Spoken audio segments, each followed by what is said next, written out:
kumpara kung sa mga binabayad namin sa dati mong misyon, mas malaki to. 1,000,000 piso sa bawat na matatapos mong misyon. Pag-isipan mo maigi, isang taong kayang manindigan ang kailangan ng bansa ngayon. Kailangan ko ng trabaho. Kaya ako nagpunta dito. Pero nagugulat ako sa inaalok niyo sa akin. Napakalaking pera para sa isang misyon. Ang ibig sabihin lang nun, buhay ko ang magiging kapalit nito. Pero huwag kayo mag-alala, Paps. Tinatanggap ko ang hamon ninyo. Alam kong may kumikilo sa'yo sa labas. Sa oras na malaman kung may kinalaman yung magulang mo, magsama-sama kayo dyan sa kulungan. At kahit matanggal pa ako sa posisyon, gagawin ko ang lahat, mapalabas lang yung katotohanan. Bakit di mo pakulong yung lalaking long hair?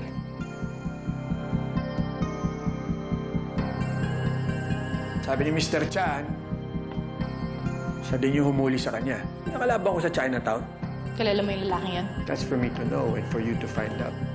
Paunahan na lang tayo, Jacinto, dahil paglabas ko dito, maniningil ako. Hindi lang sa'yo, pati dun sa lalaki nagpakulong sa akin.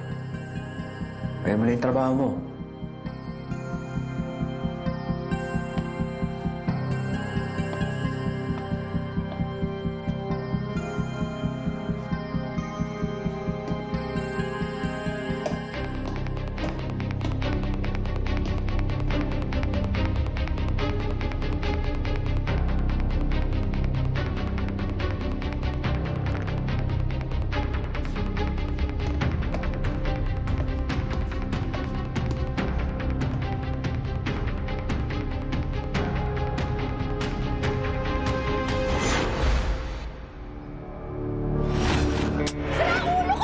Ganda mo ah.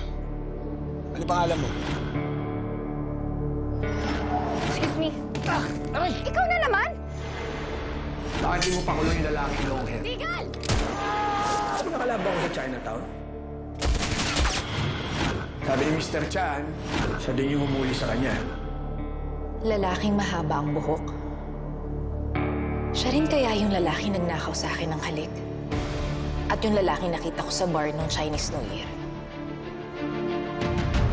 Mukhang marami siyang nalalaman sa kasong to.